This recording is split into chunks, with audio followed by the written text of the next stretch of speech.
नमस्कार दोस्तों। इस देश की सबसे बड़ी समस्या क्या है? क्या नरेंद्र मोदी ने कुछ किया है कि वो गिना सके? और क्या उनके लोगों को दलित समुदाय के लोगों के साथ में फोटो खिंचाने के अलावा बाकी सारी नफरत है? और क्या आज तक वो किसी को न्याय दे पाए हैं? और क्या उनके न्याय से इस देश का भला हुआ है? उन्होंने इस देश के लिए किया क्या है 10 साल में? तो राहुल गांधी बार बार क्यों हमला बोलते हैं नरेंद्र मोदी पर? क्यों प्रियंका गांधी उनसे सवाल खड़े करती हैं? आज हम भी इन्हीं सवालों पर आपसे बात करेंगे। राहुल गांधी ने एक जगह पूछा कि इस देश की सबसे बड़ी समस्या क्या है, तो लोगों ने कहा मोदी। राहुल गांधी ने कहा नहीं, मैं समस्या पूछ रहा हूं। उन्होंने कहा मोदी सबसे बड़ी समस्या है। बड़ी अजीब स्थिति है, मोदी सबसे बड़ी समस्या है। क्यों? तब उन्होंने कहा क्योंकि वो महंगाई का कारण बन गए, वो बेरोजगारी का कारण बन गए, वो सामाजिक बिखराव का कारण बन गए, वो देश को टुकड़े टुकड़े करने का कारण बन गए, और वो बेटियों की आबरू लुटवाने वालों के संरक्षक बन गए, वो भ्रष्टाचारियों के संरक्षक बन गए, और वो मनुवादियों के संरक्षक बन गए। जब यह कहा तो निश्चित रूप से बड़ी चीज आई कि आखिर ऐसा कैसे? तो जैसे कि मैं आपको पहले ही बताता रहा हूं कि नरेंद्र मोदी 2014 में तमाम दावे वादे करते थे कि 2 करोड़ रोजगार हर साल देंगे, इतना महंगाई कम करेंगे पेट्रोल के दाम, कम करेंगे गैस के दाम। जो 400 सिलेंडर था वो कम करने कहते थे, आप देखिए कितने का मिल रहा है। डीजल पेट्रोल के दाम कम करने को कहते थे, कितने का मिल रहा है आप देख लीजिए।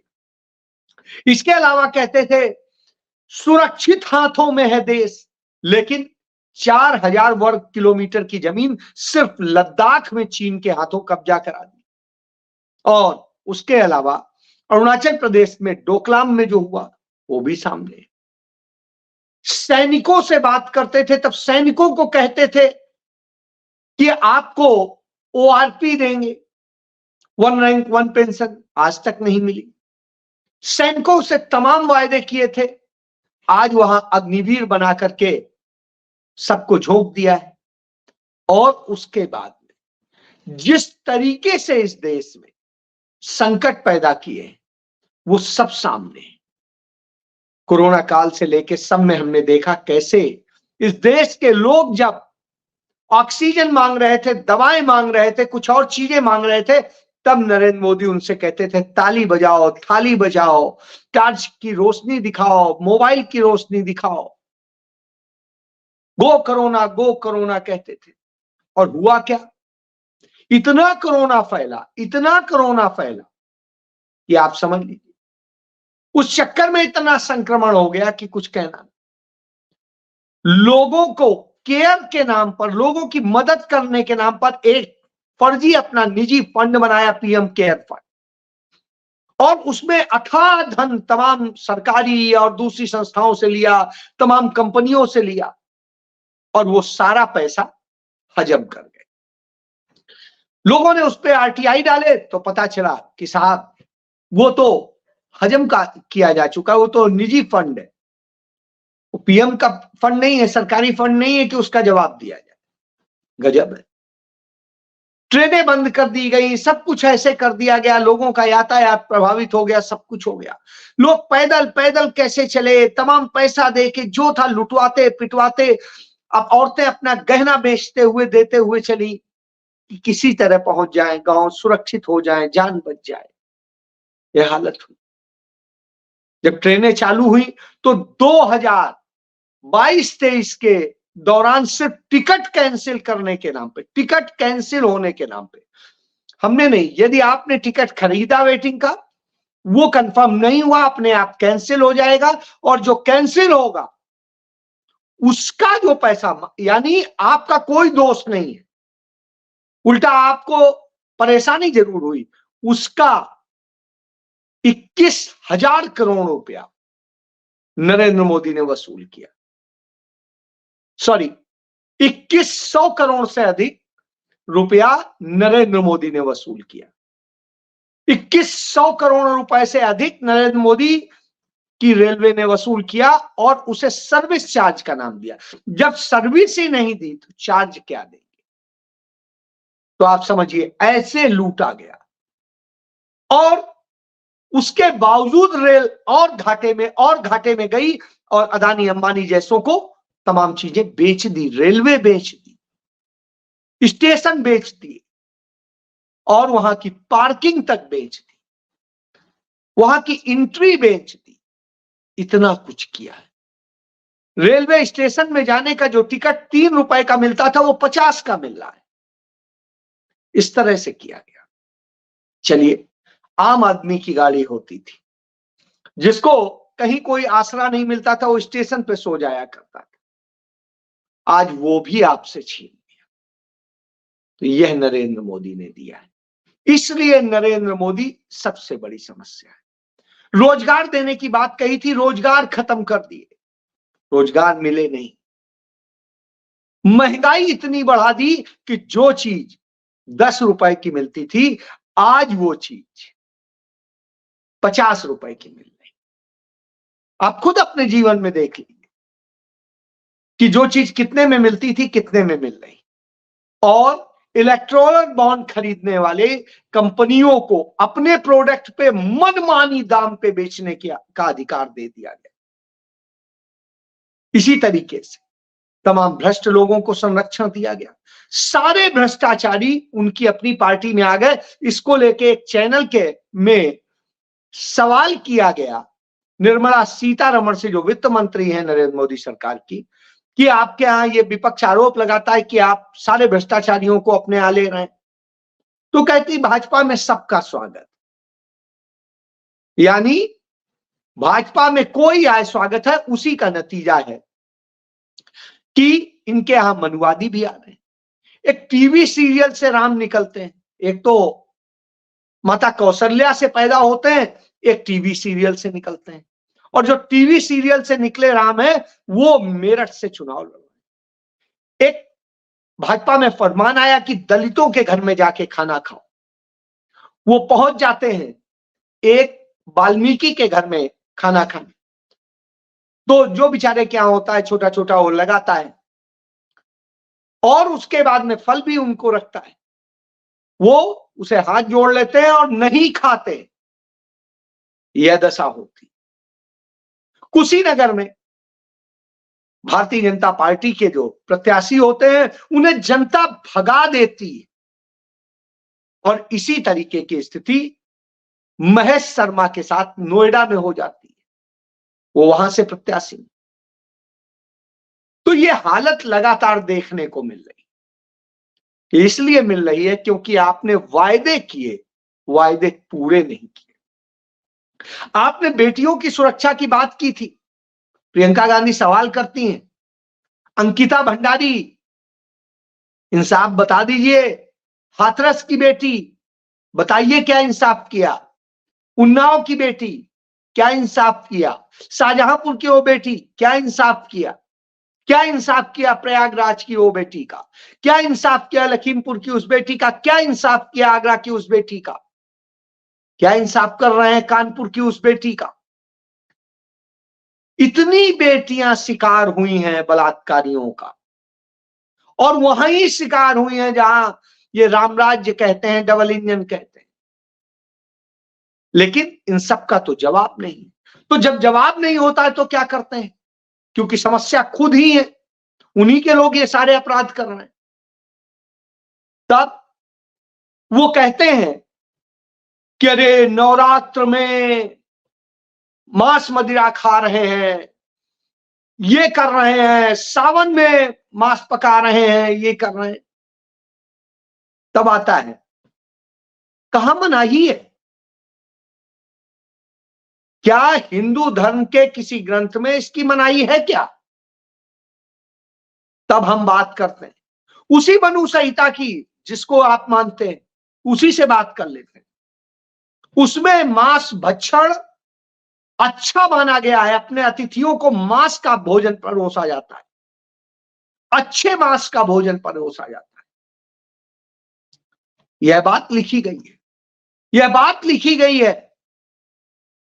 कि राम ने कैसे, राम को जब आना था तो कैसे हुआ कि इतने इतने तरीके का जो है भोजन बनेगा इसका, मांस का, ऐसे ऐसे मांस का। और राम को जिस हिरण का आखेट करके शिकार करके लेके आने का था, वो क्यों था? उसी का भक्षण करने के लिए। और भगवान शिव, जो सावन की बात करते हैं, भगवान शिव को तो मांस और मदिरा दोनों प्रिय हैं। अघोर पंथ उसी का प्रतीक। तो फिर कहां मनाई? भारतीय धर्म ग्रंथों की ही बात करें तो उन्हीं में मिल जाता है कि कैसे मांस मदिरा का सेवन करना कहीं गलत नहीं है। और हमारे यहां यदि हिंदुस्तान की ही बात करें, भारत की ही बात करें, तो आप देखिए भगवान शिव ही ऐसे थे जिन्होंने गुरु शिष्य की परंपरा शुरू की थी। तो शिष्य उन्हें भोजन के लिए क्या प्रस्तुत करते थे? वो मांस मदिरा ही होता था। और इसकी शुरुआत की थी सबसे पहले उनके शिष्य थे बृहस्पति, विशालाक्ष, शुक्र, महेंद्र, प्राचेतन, मनु, सहस्र और ऋषि भरद्वाज। वही ऋषि भरद्वाज जिनका प्रयाग में जाकर राम चरण पकड़ते हैं और कहते हैं मुझे दिशा दीजिए, मैं किधर जाऊं। तो इससे आप समझ सकते हैं। तो जब नरेंद्र मोदी मास्क की बात करते हैं तो आता है कि साहब आप कौन से मास्क की बात कर रहे हैं और कहां बात कर रहे हैं। तो इसमें आता है मनु स्मृति के 5वें अध्याय के में श्लोक की संख्या है 30। उसमें स्पष्ट कहा गया है खाने के लायक पशुओं का मांस खाना पाप नहीं है, क्योंकि ब्रह्मा ने मांस खाने वाले और मांस खाने योग्य पशुओं दोनों को ही बनाया है। तो ब्रह्मा ने बनाया है और यह व्यवस्था दी है। दुर्गा पूजा में बलि दे करके उसका मांस का प्रसाद के रूप में ग्रहण किए जाने की व्यवस्था है। आज भी कामाख्या देवी में चले जाइए या और भी बहुत, छिन्नमस्ता में चले जाइए, कई जगह मैं खुद गया हूं और देखा है मैंने। तो वहां इसी नवरात्र में बलि दे करके और उनका भक्षण किए जाने की व्यवस्था। ये कोई नई चीज नहीं। भारत के 80% हिस्से में नवरात्र पर यह खाया जाता है, मांस का सेवन किया जाता है। और 80% भारतवर्ष जो है मांस मदिरा का सेवन करता है, यह भी आप जानते हैं। तो इसलिए कहीं पर इसकी यह स्थिति नहीं है। कुछ जगह जबरन थोपी जा रही चीजें हैं। इसी तरह बंगाल में ब्राह्मण जो है पूजन में उसका इस्तेमाल करते हैं, मछली का भोग लगता है, पवित्र भोग माना जाता है। इसी तरीके से भैंसे की बलि दी जाती है, वह भी होता है। और इसके बाद में कामाख्या का बता ही चुका हूं, बकरों के अतिरिक्त भैंसे की बलि देने की कामाख्या में भी व्यवस्था है। तो इस तरह संपूर्ण हिंदू समाज नवरात्र पर जो जिस तरीके से करता है, तो उसमें कहीं पे वो नहीं है। शक्ति की उपासना ही इससे है और शक्ति का अभिप्राय है यहां पर। तो ब्राह्मणों द्वारा होली के दिन मांस खाना शुभ माना गया है। तो इस तरह से इलाका है, सब चीजें हैं। और फिर आप देखिए जैन, वैश्य, इन लोगों में मांस का जो है वो होता था, विधान नहीं था। ये लोग नहीं खाते थे, जैन और वैश्य। इसके अतिरिक्त सारे खाते थे। और इसका आप एक चीज देखिए, बौद्ध धर्म में खाने का भगवान बुद्ध ने दूषित मांस ही खा लिया था, इसीलिए उनका निधन हुआ था, इसका जिक्र है। तो बौद्ध धर्म में मांस खाना जो है उचित है, तो कहां से बता रहे हैं, कौन से आप धर्म का बता रहे हैं? भगवान बौद्ध को आप खुद कहते हैं कि विष्णु का 10वां अवतार है, तो जब आप उन्हें अवतार बता रहे हैं तो फिर उन्हीं को मान लीजिए। और भगवान शिव तो सारे देवताओं के, देवियों के, सबके स्वयंभू हैं, उन्हीं से सब कुछ सृष्टि बनी है, वो खाते हैं। और विष्णु, जब ब्रह्मा इसका जिक्र करते हैं तब फिर आप कैसे मना कर सकते हैं? तो और महाभारत काल में 4वीं सदी के ईस्वी में, जिसे महाभारत काल में लिखा गया है कि उसमें भोजन के रूप में मांस मदिरा परोसने का जिक्र है। तो महाभारत में भी हो गया, रामायण में भी हो गया, शिव पुराण में भी हो गया, उसके अलावा मनु संहिता में भी हो गया, माता के उस में भी हो गया। तो कहां से मनाही कर रहे हैं और इसके बाद में दूसरों को आप इंगित करते हैं? तो धर्मशास्त्र पहले आप पढ़ लीजिए कि आप हिंदू हैं कि नहीं है, क्योंकि यदि हिंदू हैं तो आपको अपने शास्त्रों का पता होना चाहिए था, और अन्यथा आप सनातनी हिंदू होना कहना बंद कर दी, क्योंकि उसकी परंपराओं का तो पालन आप ही ने नहीं किया है।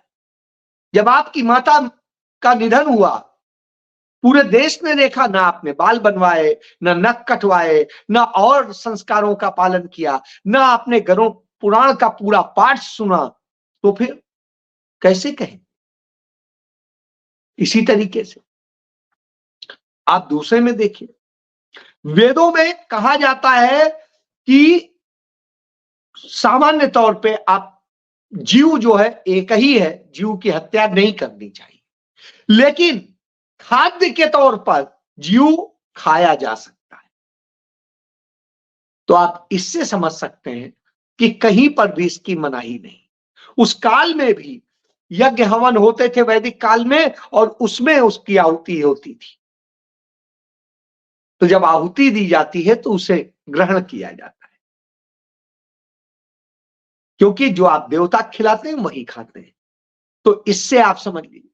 फिर आप मुगलों को लेकर के तमाम सवाल खड़ा करते हैं। तो जब आप मुगलों को लेकर के सवाल खड़ा करते हैं तो आता है, जो जो राजे रजवाड़े आजकल आपके साथ में पूरे राजस्थान में हैं, उनमें तमाम सारे राजा हैं जिनको, जो उस समय के राजघराने के, जिनकी बेटियां मुगलों को ब्याही थी, चाहे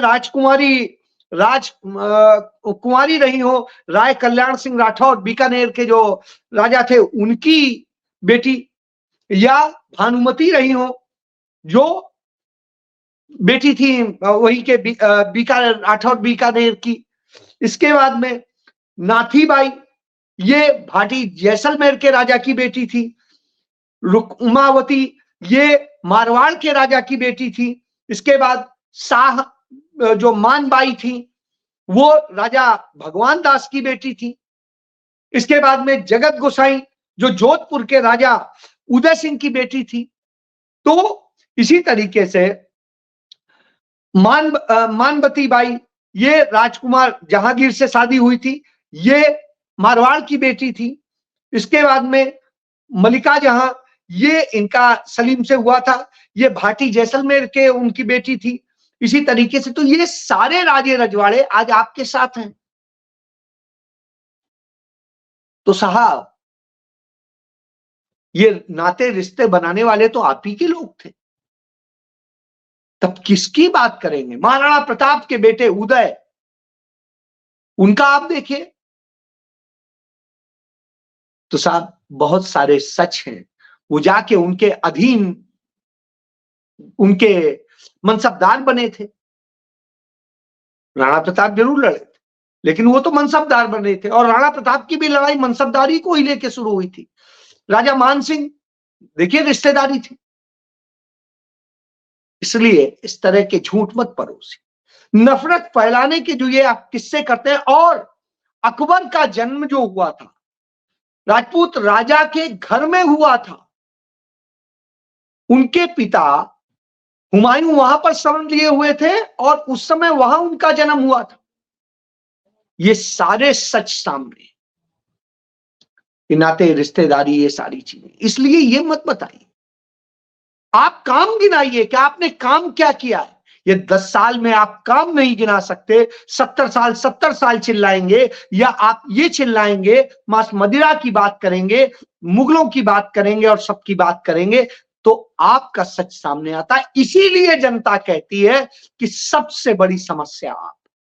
इसीलिए राहुल गांधी कहते हैं कि आप अदानी अंबानी जैसे जो 20-25 पूंजीपति हैं, उनकी सरकार चलाते हैं। आप अदानी अंबानी के नौकर बन के रह गए और इसीलिए इस देश की यह बर्बादी हो रही। तो इस देश की सबसे बड़ी समस्या नरेंद्र मोदी बन गए हैं। इसीलिए इस देश की जनता अब उन्हें प्रधानमंत्री के तौर पर नहीं चाहती है। यह बात जो है भारत सरकार की संस्था के सर्वे में सामने आ चुकी है। जय